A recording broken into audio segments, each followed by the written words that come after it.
Bienvenidos una semana más al podcast sobre inversión y educación financiera, fondos de inversión y valores. Mi nombre es Eusebio Gómez, soy asesor financiero y tengo la misión de hacer las cosas de manera diferente, ayudar a muchas personas a lograr buenos resultados financieros y con ello proporcionarles el conseguir la vida que desean llevar. Como siempre, os recuerdo que para cualquier duda o consulta sobre este podcast, mi dirección de email es eusgomez@gmail.com. Bueno, como siempre empezamos recordando la responsabilidad y el aviso legal. El actual podcast tiene un carácter informativo y divulgativo. No supone bajo ningún término ninguna recomendación de compra o de venta de ninguno de los fondos o acciones mencionados en este podcast. La publicación de este podcast es a título personal. Al reflejar sus opiniones, su contenido es meramente informativo y por tanto no debe ser tratado como recomendaciones de valoración de cartera, compra o venta de ninguno de los productos mencionados, ni servir de base para recomendaciones de inversión. Cada persona debe conocer su horizonte de inversión y su perfil como inversor. Cada inversor ha de realizar su análisis previo antes de tomar una decisión de inversión y en cualquier caso es responsable de sus acciones. Bien, pues volvemos después de la temporada de verano, en la cual desde últimos de julio no he realizado podcast. Bueno, espero que todos hayáis disfrutado, descansado de las vacaciones como se merece y empecemos ahora en septiembre con las pilas bien cargadas. Bueno, pues sin más dilación, vamos con el consultorio. Pues durante todo el verano he recibido bastante consultas y para que no se nos acumularan luego durante septiembre, pues bueno, empezamos con un podcast sobre consultorio de fondos. Empezamos por Álvaro Domínguez, que comenta lo siguiente. Buenas, Eusebio. Quería salir un poco de la indexación y elegir algún fondo value. No tengo. Había pensado alguno de estos. ¿Cuál crees que es más interesante para escoger o qué combinación de ellos en el momento actual? Y comenta Advalor Internacional, Vestinfond, Cobas Selección, Hanco Global Value Fund, DW Invest Growth Sector Plus, M&G Luxemburgo European Strategic Value y Oros Value Internacional.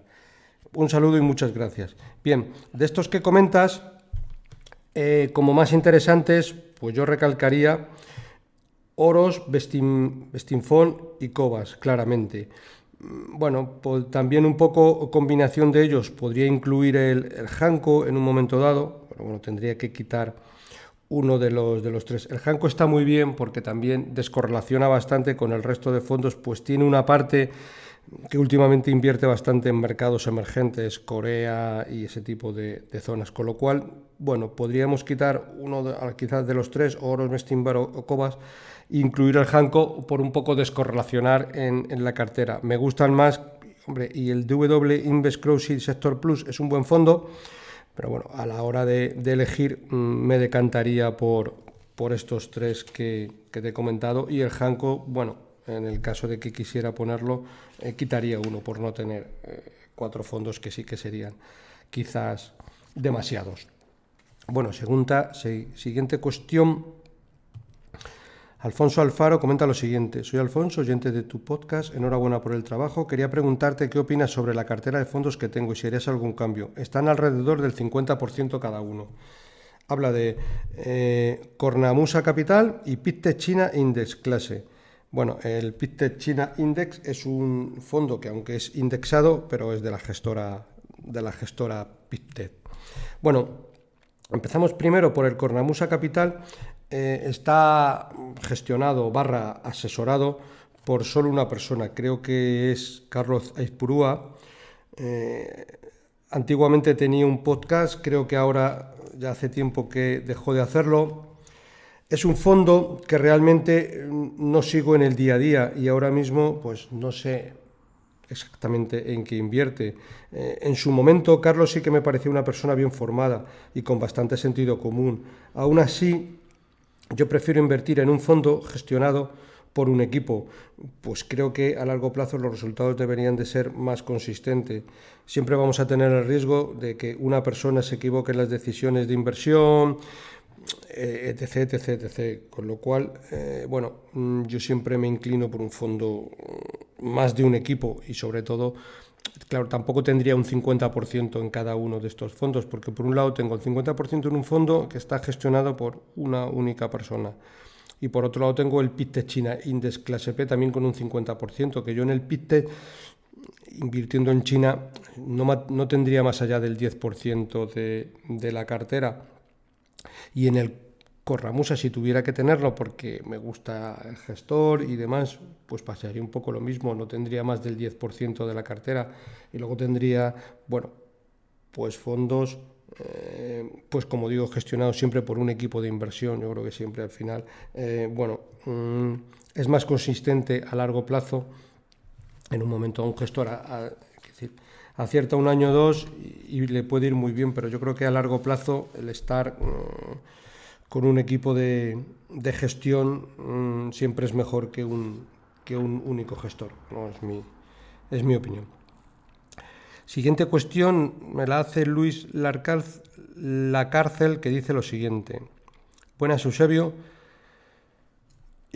Mirando a largo, entre un amigo y yo hemos sacado algunos datos de Morningstar de los fondos favoritos para tener una foto global. Te las junto por si es de utilidad.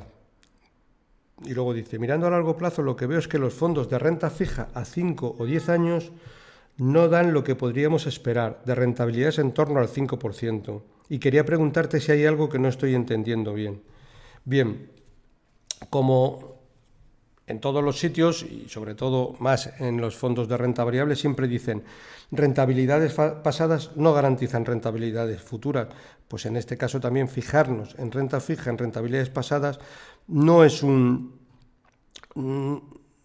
signo que tengamos que mirar. ¿Por qué? Pues básicamente porque la renta fija desde los últimos 12, 13 años, los tipos de interés han estado en el 0% o en negativo, y eso, quieras que sí o que no, pues le afecta a todos los fondos de renta fija. Para que nos hagamos la idea, desde más o menos el 2013 hasta el 2021, como decía, los tipos han estado a cero, incluso en negativo. Por tanto, si los tipos estaban a cero, había muy poco valor en renta fija. Yo recuerdo ver bonos de Nestlé a 6-7 años que daban el 0,3%, y es de una empresa. Creo que sacaron bonos del gobierno austríaco, me parece que eran a 100 años y al 0%. Bueno, algo sin mucho sentido. Con lo cual no sirve mirar atrás porque en el caso de la renta fija dependemos mucho, es decir, en una aproximación de cómo están los tipos de interés. Ahora que los tipos en Europa están alrededor del 2%, pues podemos encontrar bonos alrededor del 4, 5, 6%, que es una perspectiva más razonable de lo que podemos esperar para un fondo de renta fija para los próximos años. Obviamente, si los tipos de interés vuelven a bajar a cero, o incluso en negativo como estaban, pues volverá a pasar igual. Pero también los tipos de interés se pueden ir al 4 y podemos encontrar bonos al 6-7%, con lo cual el rango, fijarnos un poco en el pasado para averiguar lo que puede hacer la renta fija en el futuro, pues tampoco tiene mucho sentido. Es como si también llevamos muchos años al 4% y de repente se van al 0 y vuelve a estar al 0% muchos años. Pues los años anteriores a lo mejor un fondo de renta fija nos ha dado el 4 o el 5, pero si los bonos se van al 0 o están en negativo, volveremos a terreno prácticamente de 0. Entonces dependemos un poco también de cómo estén haciendo los tipos de interés. Por ponerlo en perspectiva, vamos a ver, si cogemos un gráfico de muy largo plazo, estamos hablando de 5.000 años, vemos un poco cómo han estado los tipos de interés de media en los últimos. Estamos aquí, este gráfico que he sacado es de 5.000 años, que me llegó precisamente hace pocos días, y vamos a darle una vuelta para que veamos un poco. Pues estaban desde el 16% hasta el 4%, hasta el 5%. Digamos que una media razonable de estar los tipos de interés, pues estaríamos hablando del 4%. En 1970 se dieron una vuelta hasta el 15%, luego volvieron a bajar prácticamente hasta el 0%, y ahora pues están alrededor del 2%. ¿Vale? En este informe que me llegó hace poco, pues decían lo siguiente, para que también lo pongamos un poco en contexto. Algunos políticos han expresado su preocupación por el nivel elevado de los tipos de interés actuales, y elevado lo pone entre comillas. Paul Terperton, de la consultora económica Tier, ha elaborado un gráfico fascinante que muestra una historia de 5.000 años de los tipos de interés, que es el gráfico con el que os estaba comentando. Comenzando en la época babilónica, durante los últimos más de 300 años, el proxy del G7 está representado por el tipo del Banco de Inglaterra. El gráfico destaca que el periodo de tipos de interés extraordinarios fue el de tipos cero o cercanos a cero, que se mantuvieron entre la crisis financiera global del 2008 y la fase de recuperación posterior al COVID-2022. La tasa media del BOE desde 1694 es del 4,5%, lo que significa que la tasa actual del 4 podía considerarse históricamente acomodada, es decir, una tasa más o menos media. Y estamos hablando del 4, que yo os estoy cogiendo los tipos de interés del Banco Central Europeo, que están alrededor del 2. Es verdad que Estados Unidos están alrededor del 4, pero para que lo pongamos un poco en contexto, es decir, no tiene mucho sentido que los tipos de interés hayan estado al 0%. Lo normal es 2, 3, 3,5, 1,75, 4, bueno, ese sería unos precios razonables, con lo cual en esos precios pues sí que podemos aspirar a rentabilidades de renta fija en un fondo razonable tirando a bueno de un 5% a 3-4 años, ¿de acuerdo? Esa sería, pues una expectativa razonable de sacar un tipo de interés. Más cuestiones. Adrián González dice lo siguiente: buenas tardes, mi pareja y yo escuchamos todos tus podcasts y nos encanta toda la información y formación que divulgas de manera tan profesional. Recientemente he comenzado a invertir a modo jubilación, pensando en el largo plazo. Destino unos 300 euros mensuales para inversiones de este estilo y me gustaría, si es posible, que me dieras tu opinión sobre los productos en los que estoy invirtiendo actualmente. En fondos tiene el Fidelity MSCI World, el Fidelity MSCI Emerging Market y el Vanguard Global Small Cap. Digamos que lo que tiene es pues un indexado al mundo, un indexado a mercados emergentes y un indexado a pequeñas compañías. Y luego en ETFs tiene el Bank EC Semiconductores, el SPDR Dow Jones Global Real Estate, el iShares Core Global Agri Bond y el iShares Physical Gold.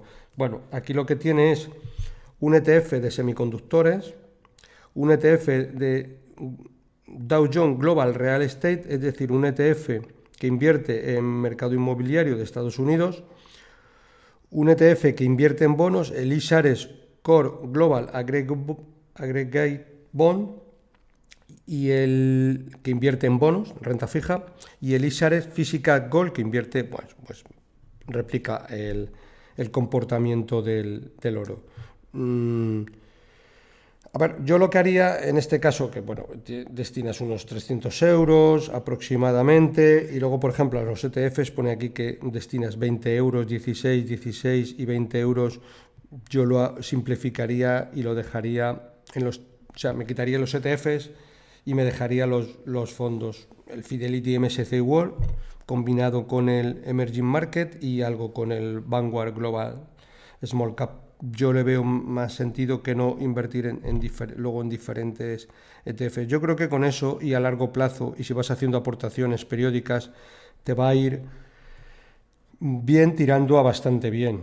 Podrías hacer que siempre que veas en un momento dado la bolsa, los mercados de renta variable bajar fuerte en determinados meses, si tienes la posibilidad, pues vas aumentando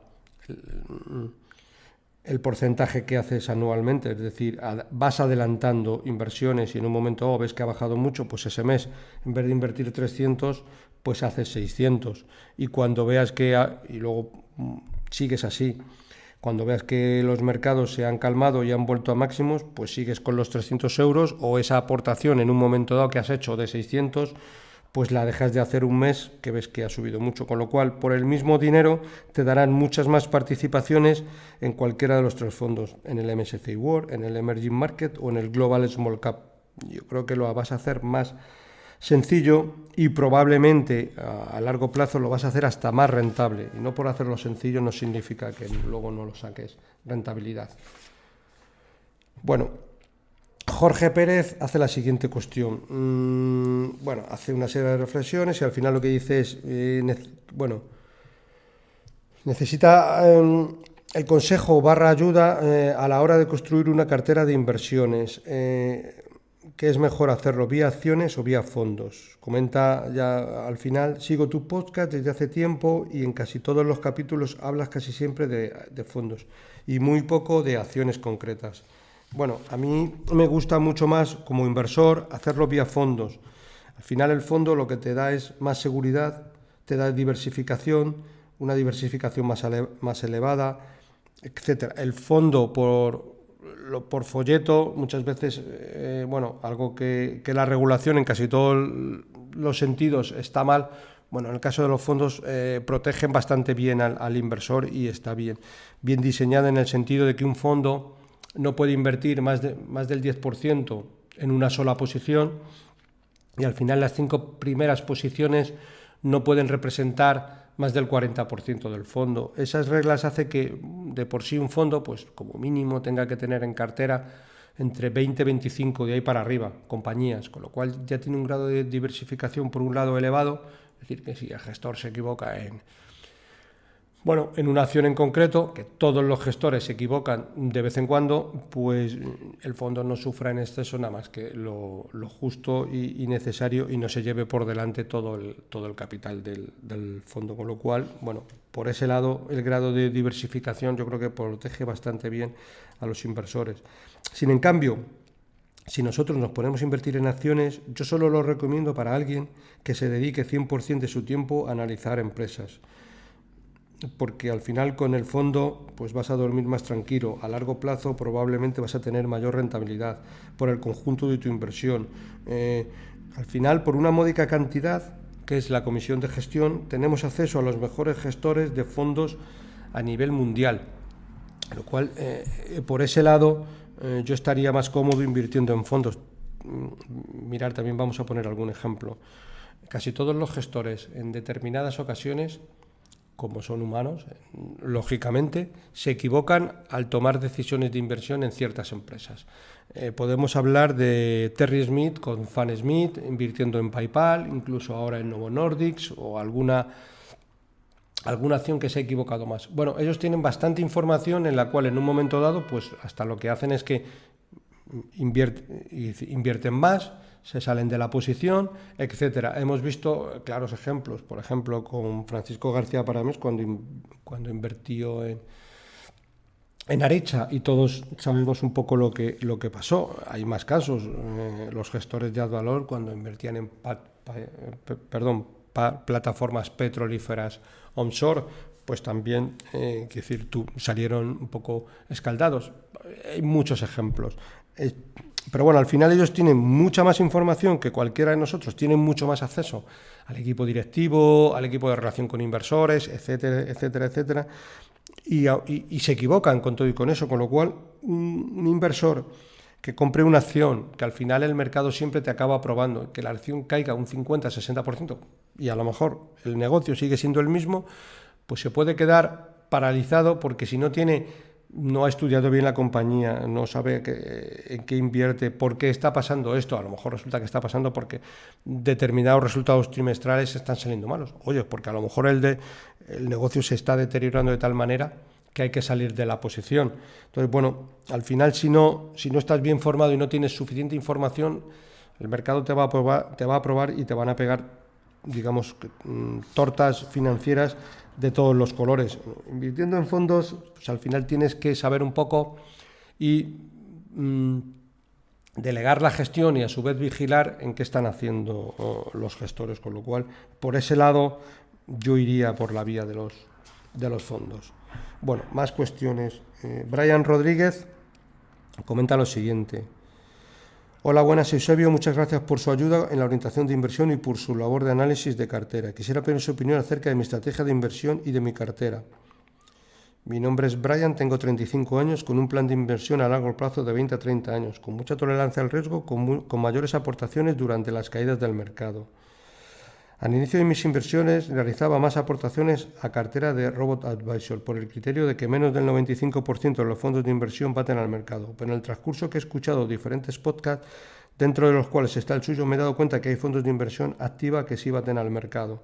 Yo actualmente tengo invertido una cantidad, 14.000 euros, plan de pensiones 5 atrevido de Fininvest 3.750, plan de pensiones Oros Internacional 750, cartera 6 de Fininvest 3.000 euros, Fidelity Global Technology 2.500 euros, Sestan Quality Focus 2.350 y Hanco Global Fund 2.350. Bueno, vamos a repasar un poco. Yo claramente vamos a dividirlo en dos. Por un lado los planes de pensiones y por otro lado los fondos. En los planes de pensiones claramente lo pasaría todo a Oros y tendría solo el Oros Internacional, porque tienes el 5 atrevido de Fininvest, que entiendo que es una cartera más o menos de planes o fondos de inversión indexados, pero yo claramente me lo llevaría, ya que tienes el Oros, me lo llevaría todo al Oros. Eso por la parte de planes de pensiones. En cuanto a la cartera, en cuanto a los fondos, pues un poco lo mismo. La cartera 6 de Fininvest también la quitaría. Fidelity Global Technology, si lo tuviera, lo tendría, pero con menos porcentaje. Bueno, tienes 2.500 euros, pero esto no deja de representar aproximadamente un 15-20% de la cartera. Yo de tenerlo bajaría el porcentaje a no más allá del 10%, y luego tienes el Sestan Quality Focus, que lo mantendría, y el Hanco Global Fund, que también lo mantendría. Con esos dos fondos te iría súper bien, bajando un poco el porcentaje en el tecnológico y quitándote la cartera 6 de Fininvest, que lo pasaría a estos dos fondos. ¿De acuerdo? Bueno, más cuestiones. En este caso, Víctor AG comenta lo siguiente. Buenos días, Eusebio. Soy seguidor de tu podcast desde hace tiempo. Sinceramente, agradezco el esfuerzo que dedicas y el valor de los programas. Estoy buscando un fondo de gestión activa a largo plazo, centrado en Europa. He seleccionado los siguientes. Habla del Wellington Strategy European Equity, Magallanes European, Cartesio Y y Cova Selección. Y también del Output European Focus Euro. Yo claramente de estos 5... A ver, estoy buscando un fondo de gestión activa. Vale, está buscando uno. Pues lo seleccionaría entre o el Magallanes European, el Cartesio Y y el Cova Selección. Y si tuviera que seleccionar uno de estos tres, me quedaría claramente con el Magallanes European, dentro de las opciones que comentas. Siguiente cuestión.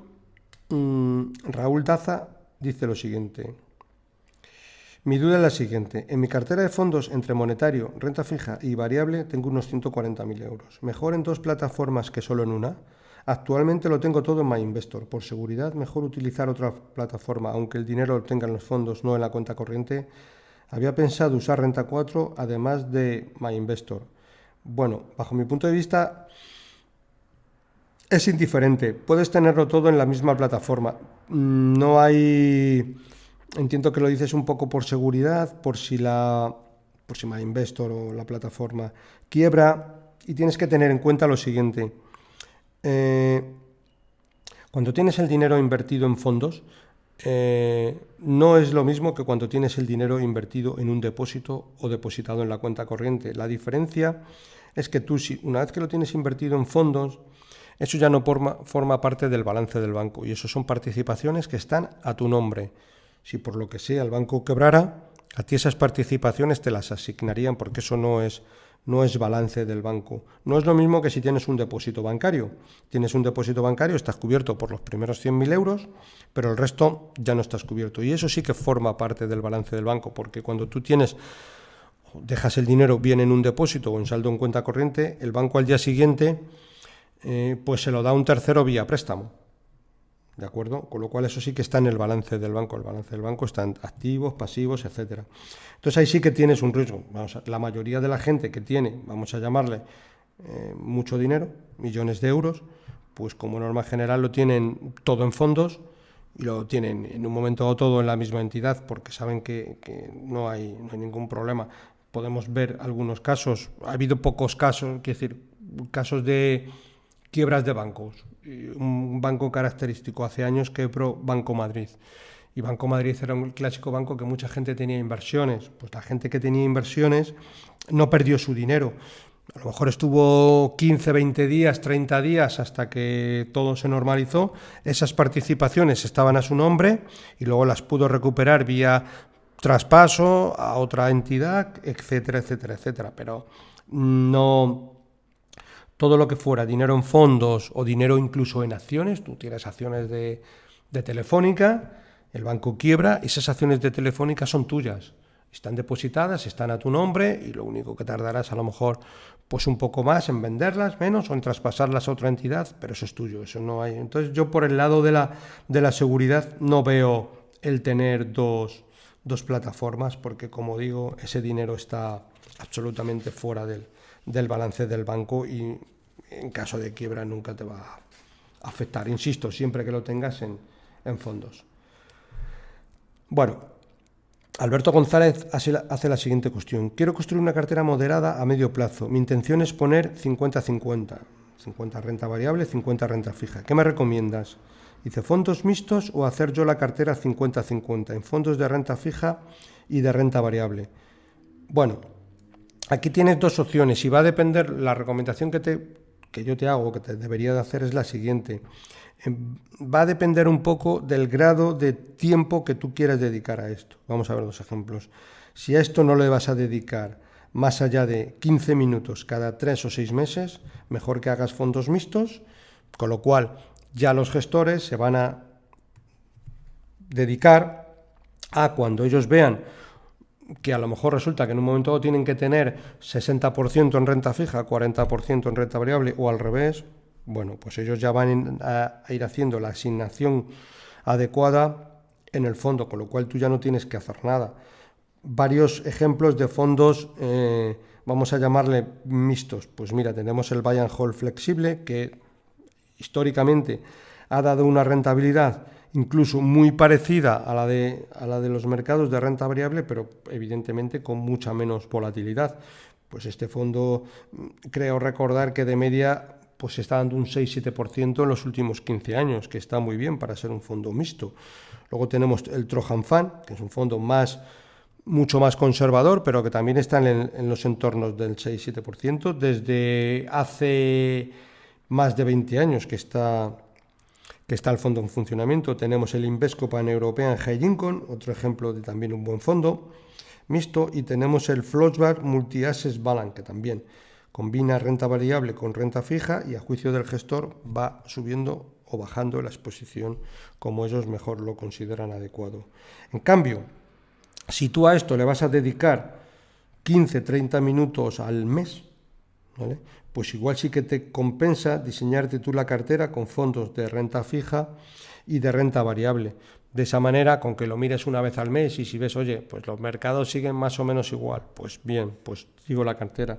Que los mercados han caído mucho y porque ha venido cualquier circunstancia, pues unos aranceles o cualquier otro tipo de cuestión que siempre vienen por los mercados, pues en un momento dices, pues mira, ahora que está todo, la renta variable, sobre todo, está más barata, pues voy a incrementar un poquito esta parte de renta variable, pues me la subo al 55 o 57 y de esa manera pues voy comprando mucho más barato. Te puedes encontrar que al mes siguiente los mercados vuelvan a estar mucho más barato, pues a lo mejor dices, venga, pues voy a subir otro 5% de porcentaje en renta variable. Y luego cuando los mercados vuelvan a su normalidad, pues a lo mejor ese porcentaje de renta variable que has comprado tendrá buena rentabilidad, vuelves a hacer un rebalanceo y lo vuelves a dejar 50-50. Solo con este hecho, que no es una dedicación más allá de 15-30 minutos al mes, le puedes sacar una rentabilidad añadida a los mercados. Lo que no deberías de hacer si haces esta estrategia es, cuando baja el mercado mucho, asustarme, quitar renta variable, luego cuando vuelven a subir, incorporar renta variable, porque digamos que estás haciendo un destrozo en la cartera importante. Yo le digo hacer un pan con unas tortas. Eso no tiene sentido. Sentido tiene que, bueno, de manera sensata y razonable vayas aumentando un 5% a la vez que lo ves más barato.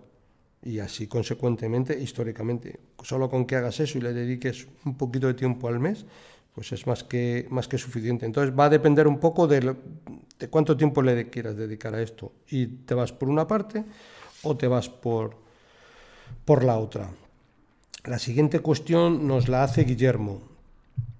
Me llamo Guillermo y soy fiel seguidor del podcast. Muchas gracias por lo que aportas a la comunidad.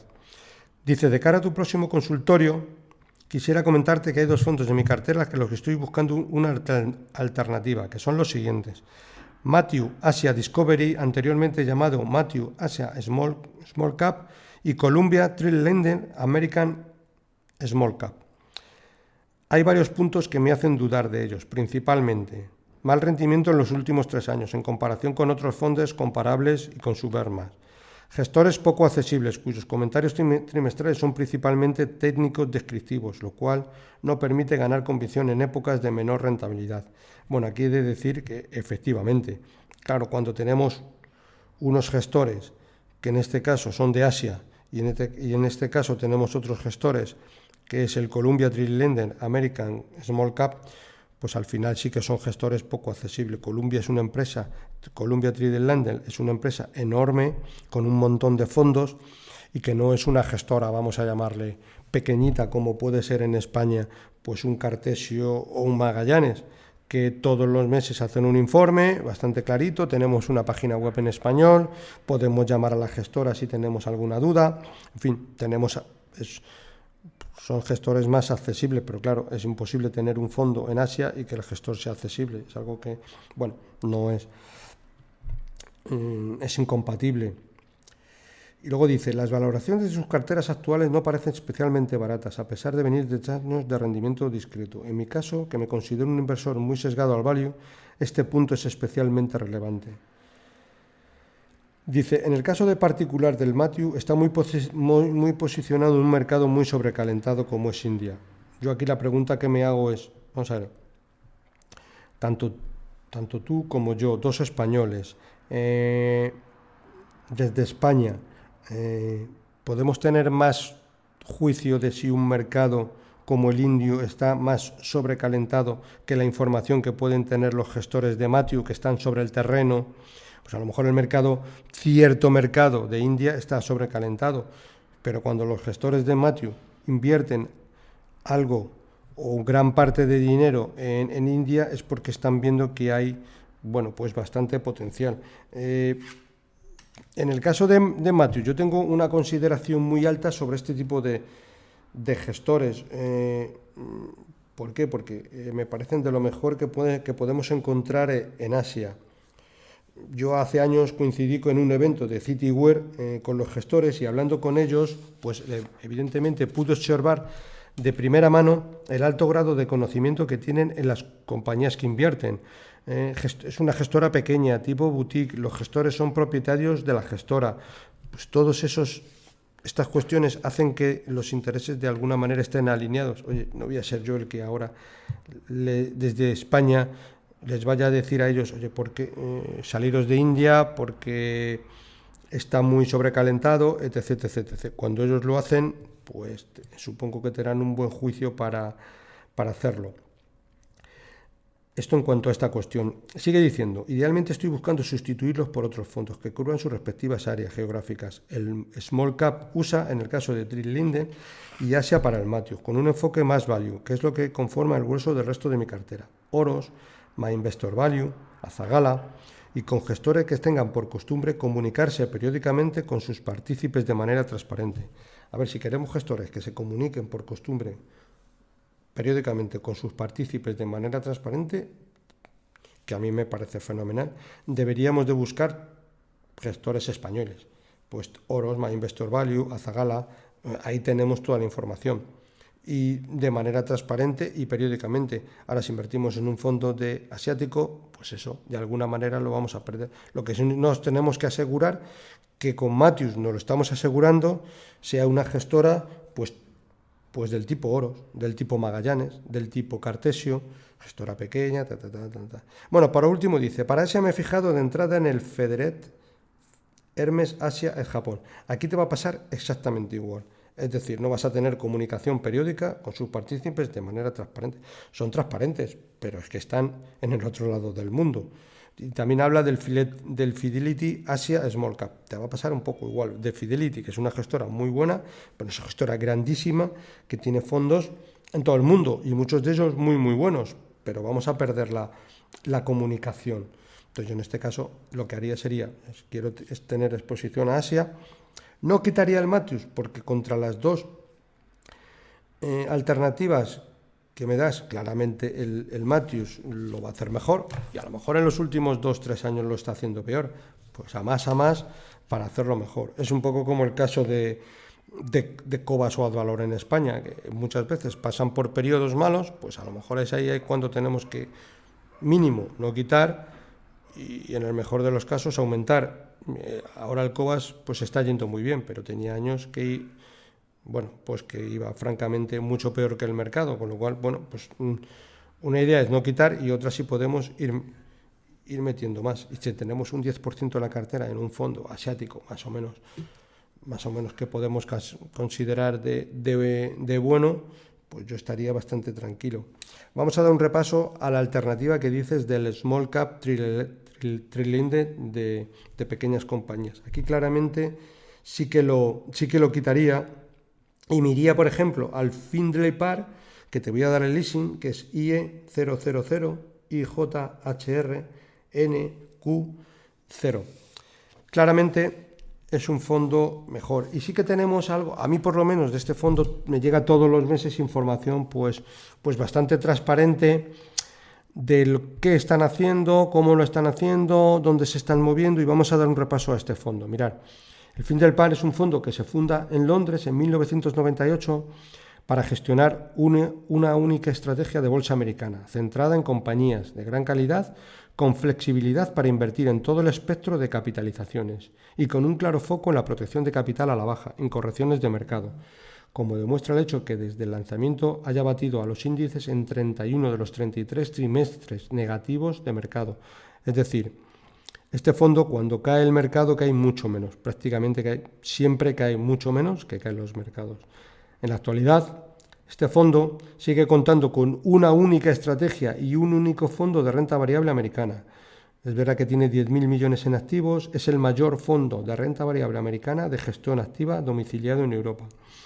Y el fondo, aunque sigue siendo large cap, es decir, grandes compañías, ha tenido históricamente un sesgo hacia compañías algo más pequeñas que el índice, y durante los últimos años el equipo de gestión ha ido paulatinamente reduciendo el peso en las megacap y las 7 magníficas a medida que las mismas iban apreciándose, para invertir más en el segmento de pequeñas compañías, que es un poco lo que estás buscando, con lo cual este fondo te puede servir perfectamente.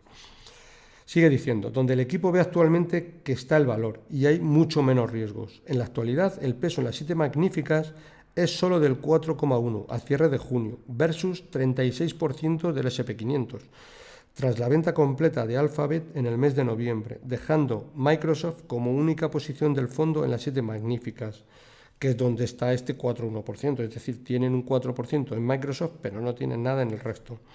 A pesar de su poco peso en las 7 magníficas durante los últimos años, el fondo ha conseguido unos resultados muy consistentes, con una clara mayor diversificación de los retornos.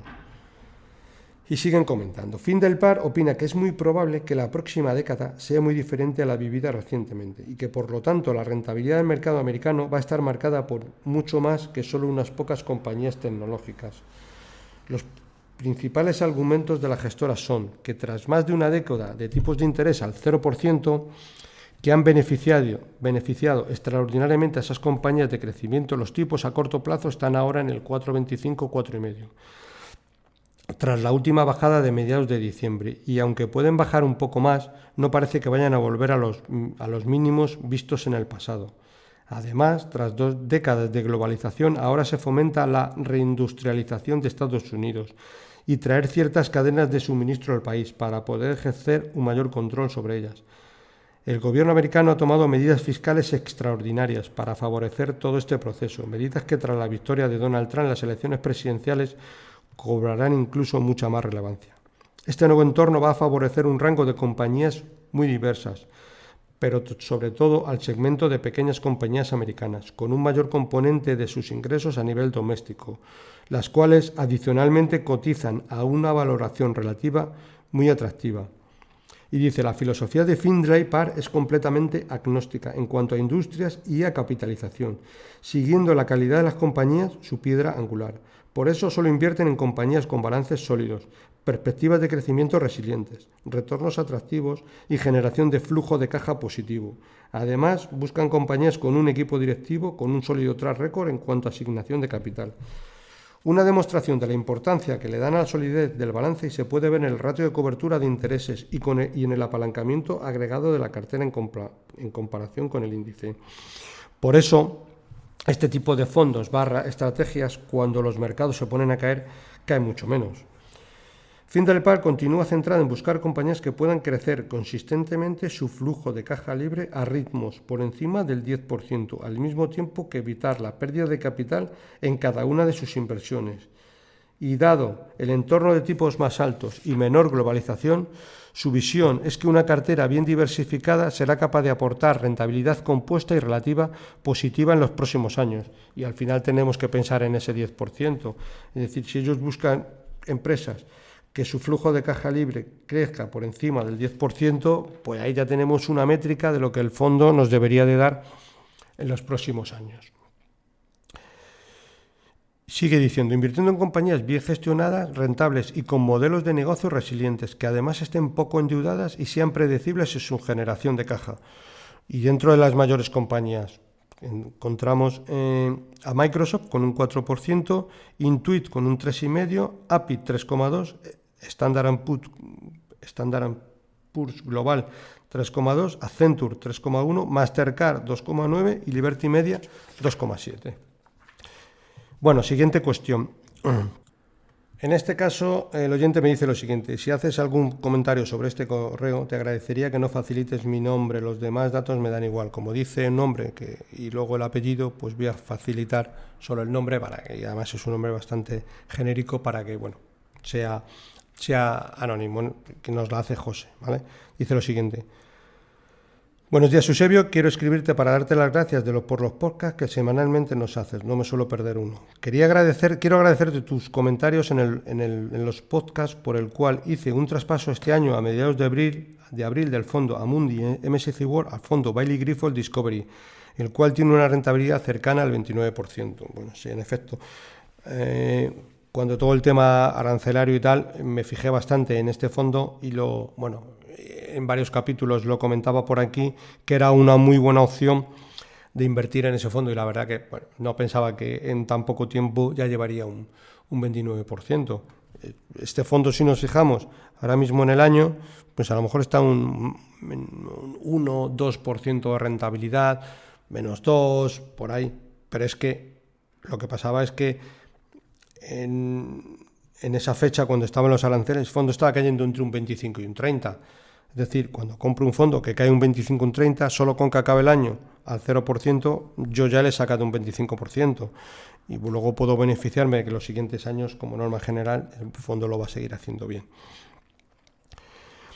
Sigue comentando: tengo una cartera para un hijo menor de edad y llevo unos años haciendo aportaciones mensuales de 120 euros a la Amundi MSCI World, que es el único fondo que me deja hacer aportaciones menores a 200 euros en renta 4 a fondos internacionales. Traspasé por abrir el 50% de la Amundi World al Baillie Gifford Discovery. Fue todo un acierto, porque este año en la Amundi World no está haciendo nada. Dice, adjunto te envío un pantallazo de cómo está compuesta esta cartera. Si es necesario hacer algún cambio, estos fondos van a largo plazo. Vale, opinión mía. Quiero cambiar el fondo BNP Clean Energy, pero creo que de momento lo voy a dejar porque este año se está recuperando mucho. Los demás fondos creo que están bien. Bueno, habla de un beneficio fiscal, que tampoco lo vamos a comentar, ya que no quiere que demos su nombre y demás. Bien, habla de varios fondos. Entonces, los fondos, por ejemplo, tiene el Amundi MSCI World, el Baillie Gifford World Discovery, que hablábamos antes, El BNP Clean Energy, que yo claramente, no sé, aunque este año se está recuperando mucho, poco, regular, no lo tendría en cartera. Habla del BSF European Opportunity Extension, tampoco tendría en cartera, es un fondo de BlackRock. Hay muchas opciones mejores, pues desde, por ejemplo, si queremos tener un fondo en Europa, pues claramente el Magallanes European es mucho mejor fondo. DWS Invest Growth Sector Plus tampoco lo tendría en cartera. Guinness Global Equity Income sí que lo tendría en cartera. Y el Morgan Stanley Asia Opportunity sí que lo tendría en cartera. Y el Morgan Stanley Global Opportunity lleva una rentabilidad, en este caso el oyente, del 87%. Yo claramente lo cambiaría de cartera, ya que tienes una rentabilidad del 87%, pues lo pasaría, por ejemplo, para ser un fondo de renta variable global, pues tipo a un Fan Smith o incluso al mismo Guinness que tienes. Esa sería un poco la composición que yo haría. Bien, seguimos con más cuestiones. En este caso, Boris Sánchez hace la siguiente. Hace 3 preguntas en el mismo email. Vamos con la primera. Si una persona mayor de 65 años va a ir a una residencia y en vez de alquilar su vivienda la vende y con el dinero compra una cartera de fondos de distribución, ¿qué rentabilidad puede esperar? ¿Los dividendos son fijos o pueden variar? ¿Se pueden suspender? ¿Es mejor promediar o construir la cartera de una vez? Bien, ¿qué rentabilidad puede esperar? Pues, por ejemplo, puede esperar un 5%. Si cogemos un fondo de Aberdeen, que es un fondo mixto que invierte en todo tipo de activos, un fondo multiestrategia, invierte de renta fija, renta variable, bonos de todo tipo, bonos de autopistas, en fin, aeropuertos, etcétera, pues ese fondo en el momento actual está dando un 5%.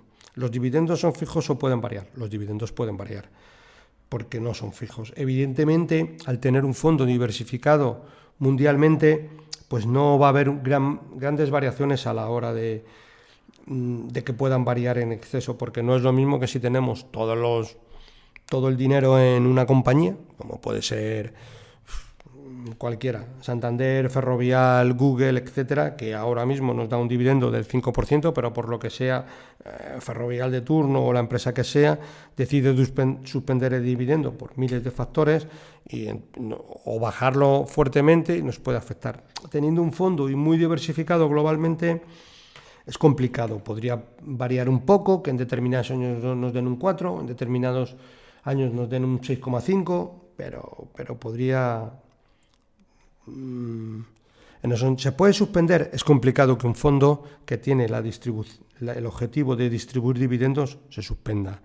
Como digo, en una empresa sería diferente. Y siguiente cuestión, ¿es mejor promediar o constituir la cartera de una vez? Yo la constituiría de una vez, porque si el señor es mayor de 65 años, lo que quiere es cobrar la renta, pues invertiría el dinero y no tiene sentido ir invirtiendo en los próximos 5 años. Porque de hecho, si no estás invirtiendo, la parte que no tienes invertida, no estás cobrando el dividendo, con lo cual... Para este tipo de estrategias yo lo invertiría de una vez, que sería lo mismo que si... Bueno, no es el caso porque está vendiendo una vivienda, no lo va a comprar, pero si voy a comprar un piso, pues lo compro porque quiero una renta. Pues sería un poco igual. Pero he de decir también que si, por ejemplo, en lugar de alquilar, puedo alquilar la vivienda y con eso ir viviendo, pero no es ahí también tenemos un riesgo y ahí sí que se puede suspender el dividendo por miles de cosas, porque solo tenemos un único pagador y el pagador nos puede dejar de pagar. Un fondo con un montón de activos es más complicado, ¿vale? Sigue comentando. Algunas veces comentas que puedes ir vendiendo participaciones y hacerte tu dividendo, pero también te descapitalizas. Y si hay bajadas prolongadas, el dividendo irá disminuyendo. Bueno, puede que haya bajadas prolongadas, pero si hay bajadas prolongadas, el dividendo no tiene por qué disminuir, porque puede haber, si las compañías que hay en cartera siguen pagando el mismo dividendo, lo que puede pasar es que si hago más compras, en lugar de darme un 5, pues a lo mejor me dan un 6. Pero muchas veces, si hay bajadas prolongadas, a veces el dividendo no baja. ¿De acuerdo? Y puede que tu cartera no se recupere.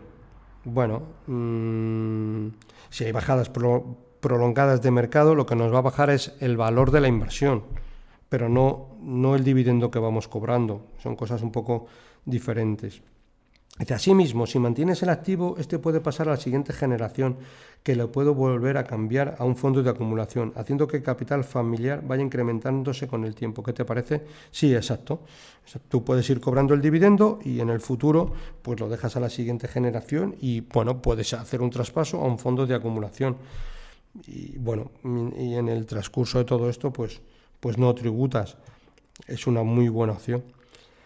Siguiente cuestión que pregunta 2. Tienes un plazo indeterminado, la intención de comprarte una vivienda, pero tienes un capital que quieres invertir. ¿Se puede tener este capital invertido y pedir una hipoteca aparte? La respuesta es que sí se puede.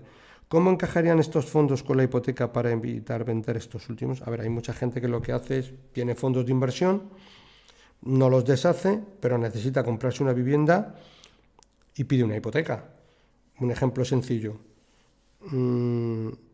Tienes mucha plusvalía en los fondos y te quieres comprar una vivienda. Si vendes los fondos, vas a tributar. Si no vendes los fondos, compras la vivienda y te haces una hipoteca a un tipo fijo del 2%, si los fondos la idea es que los fondos sean de renta variable y que los tengas a muy largo plazo. ¿Por qué? Porque como norma general un fondo bueno de renta variable para los próximos 10-15 años pues te va a dar de media un 8 o 10%. Ponle, vamos a ser un poco más bajos a la hora de hacer una previsión, un 7%. ¿De acuerdo? Si tengo una hipoteca en 2 y sigo teniendo activos que se van revalorizando al 7, la deuda es menor que la rentabilidad de los activos, con lo cual tiene sentido. Lo que no tiene mucho sentido es que pida una hipoteca y tenga dinero o bien en fondos de renta fija monetarios o fondos o depósitos bancarios, porque la deuda me cuesta más que lo que me renta el capital que tengo. Pero si hay mucha gente que sigue con sus fondos y tiene una deuda, que es una deuda, vamos a llamarles una deuda buena, no es una deuda mala. La deuda mala es cuando tenemos una deuda por una tarjeta de crédito y estamos pagando intereses al 16%, eso es deuda mala. Pero si tengo una hipoteca, un tipo de interés fijo para los próximos 15-20 años, porque a su vez detrás también tengo inversiones y demás, pues es una deuda, vamos a llamarle, buena. Siguiente cuestión, pregunta 3. He visto que últimamente Advalor no te convence mucho, pero es un fondo que descorrelaciona muy bien también el Polar Capital. El Polar Capital es un fondo que invierte en compañías de seguros y la pregunta que hace es, ¿por qué ya no te gusta? Bueno, es verdad que Advalor y el Polar Capital descorrelacionan bastante con una cartera que puedas tener en renta variable. Sí, totalmente de acuerdo. Bueno, el Advalor me gusta menos porque, bueno, cada uno decide lo que quiere hacer. Yo creo que la gestora también ya lleva tiempo decidiendo una política de comunicación muy plana. Prácticamente las cartas trimestrales aportan muy poco, no dicen mucho de dónde invierten, son bastante opacos. Bueno, ellos tienen la filosofía de que así les va mejor, pero al final cuando vienen mal dadas y los fondos no suben mucho o se quedan muy atrás del mercado, yo creo que la gestora debe hacer un ejercicio mayor para explicar un poco lo que están haciendo, por qué lo están haciendo, dónde están invirtiendo y que el partícipe tenga la mayor información posible.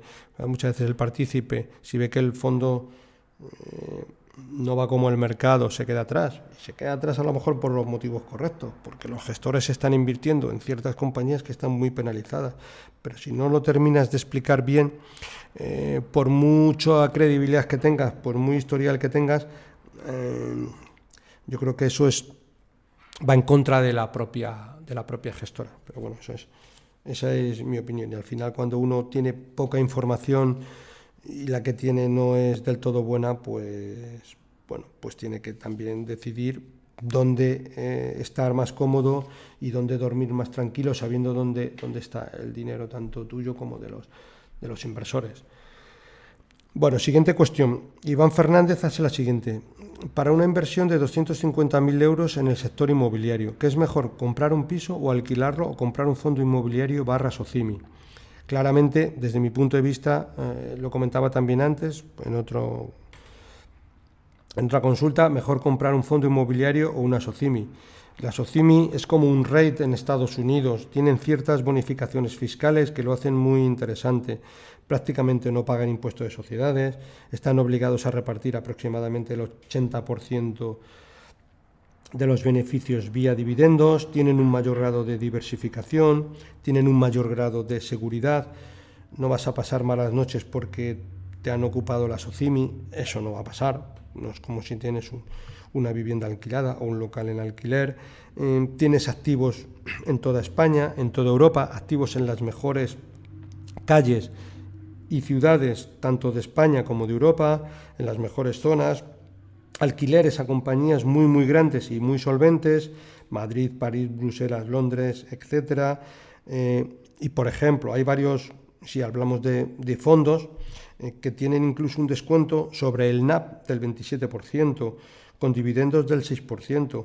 Un descuento sobre el NAV del 27% significa que si nosotros vamos a tasar un piso en 200.000 euros, o sea, sobre el valor de tasación tienen un descuento del 27%, con lo cual lo estamos comprando bastante barato. Si nosotros vamos a comprar ahora mismo una vivienda de 200.000 euros, pues probablemente cuando nos llegue la tasación, pues venga por 210, 190, pero no vamos a comprar una vivienda por 200 y que la tasación venga un 27% por encima. No es lo normal, a no ser que compremos un chollo de algún vecino muy desesperado o una situación muy puntual, pero de media compramos sobre valor de tasación, que es lo mismo que el NAV.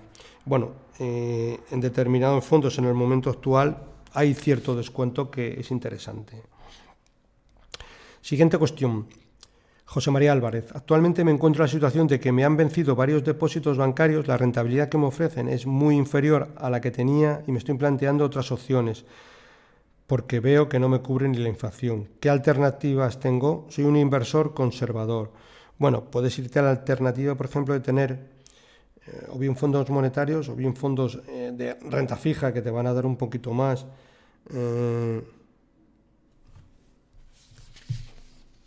Mira, vamos a ver un ejemplo de esto mismo. Vamos a hablar del fondo Acacia Renta Dinámica. Bien,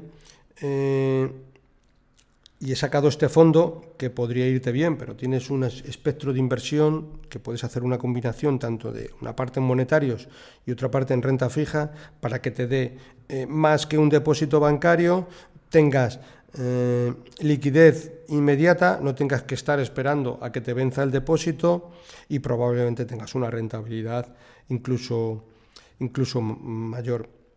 Es verdad que deberías de, aunque seas un inversor conservador, deberías de pasar de ser un ahorrador, al final el que invierte en un depósito bancario es un ahorrador, y pasar a ser un inversor, porque aunque seas aunque inviertas en fondos monetarios o renta fija, si pasas a la categoría de inversor, es decir, aunque tu horizonte sean 2 años, 3 años, vas a tener una mayor rentabilidad y vas a ir metiéndote en el mundo del fondo, que siempre es mucho mejor que en el mundo del depósito bancario.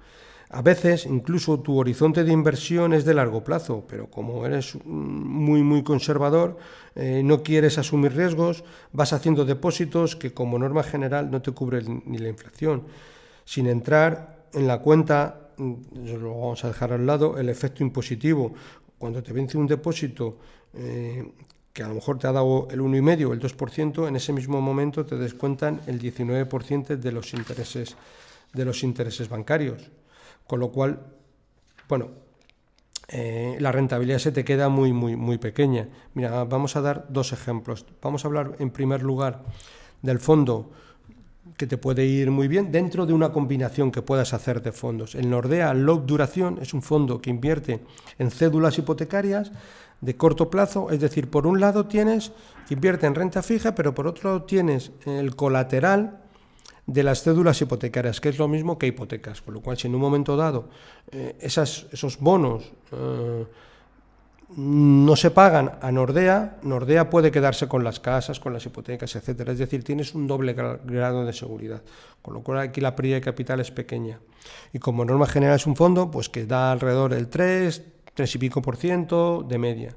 Bueno, una rentabilidad razonable para invertir en una cartera. Mira, el ISIN es LU 1694212312348. Y vamos a hablar de otro fondo que, para que nos hagamos una idea, en el momento actual, en lo que lleva de año, lleva un 2,62%.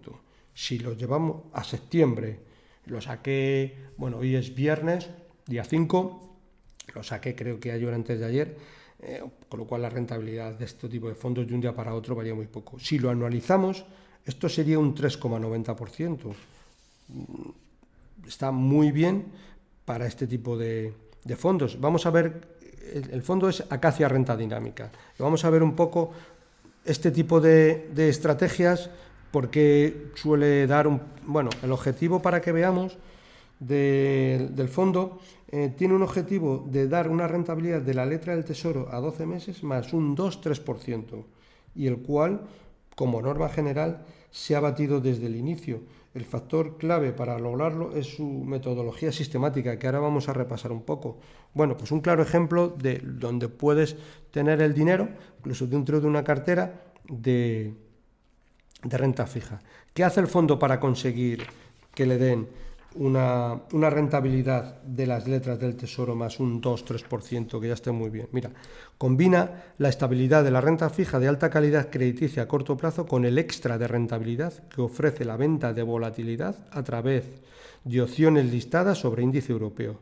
¿Y cómo entender para un inversor de manera sencilla la venta de volatilidad?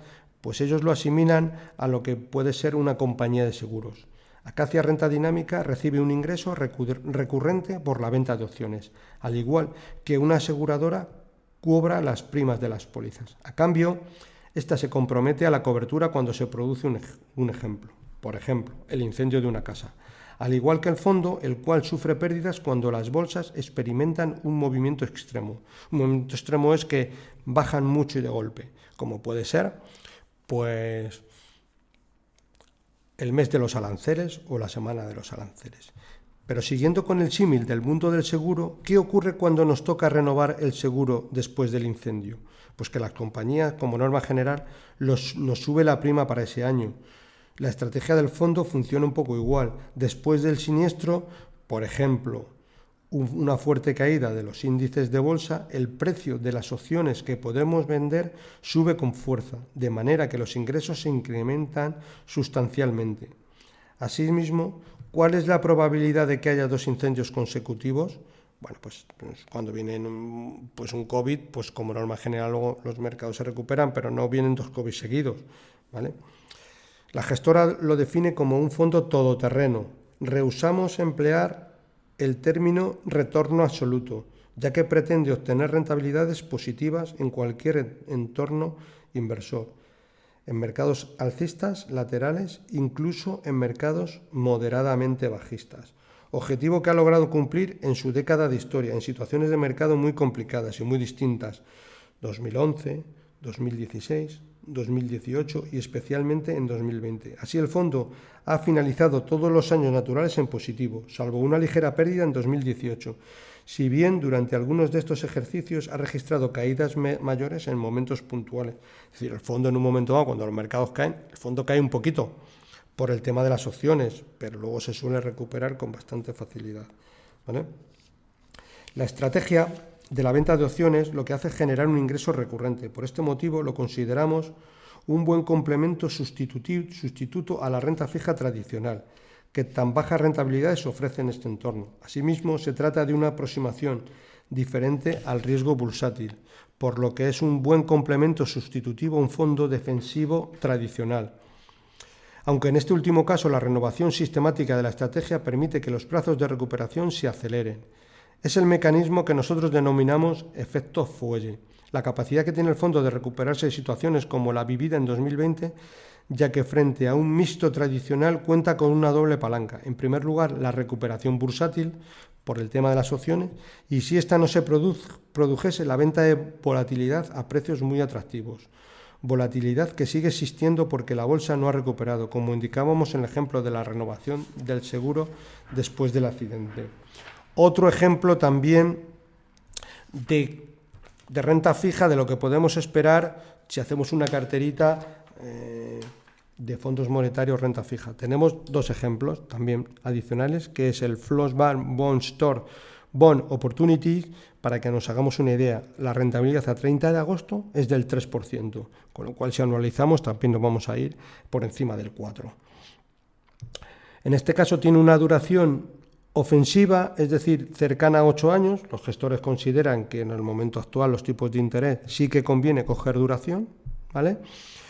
Tienen menor exposición al crédito tras el estrechamiento de los diferenciales, es decir, ahí no ven ya valor, con lo cual pues en el tema de crédito no invierte. Tienen una cartera de elevada calidad crediticia, el rating medio es AA, bien posicionada para un entorno de mayor pendiente en curva de tipos. Y luego dentro de la misma gestora tenemos el Flossbank Bond Store Bond Defensivo, una rentabilidad a 30 de agosto del 2,06, es decir, es un fondo un poquito más conservador, rentabilidad lograda mediante una gestión muy activa de la duración, cartera de muy alta calidad, con más del 70% en bonos AAA o AA, restricciones sin exposición a high yield y duración siempre por debajo de los 4 años, actualmente una duración de 2,18 años. Bueno, tenemos aquí varios ejemplos de puedes construirte una cartera sacando una rentabilidad mucho mayor que el depósito, siempre, y luego ir yendo haciendo traspasos, que lo sabes que los traspasos, hasta que no vendes el fondo, no tienes que estar tributando. Bueno, pues hemos llegado al final de todas las consultas que tenía. No quería acumularlas para no empezar el mes de septiembre y luego hacer un consultorio excesivamente extenso, y con esto hemos acabado. Bueno, como siempre, para cualquier consulta sobre este podcast puedes enviarme un email a la dirección eusgomez@gmail.com. Si te ha gustado el programa, te agradezco le des un me gusta en la aplicación donde lo estés escuchando. Un saludo muy cordial, paciencia y buenas inversiones.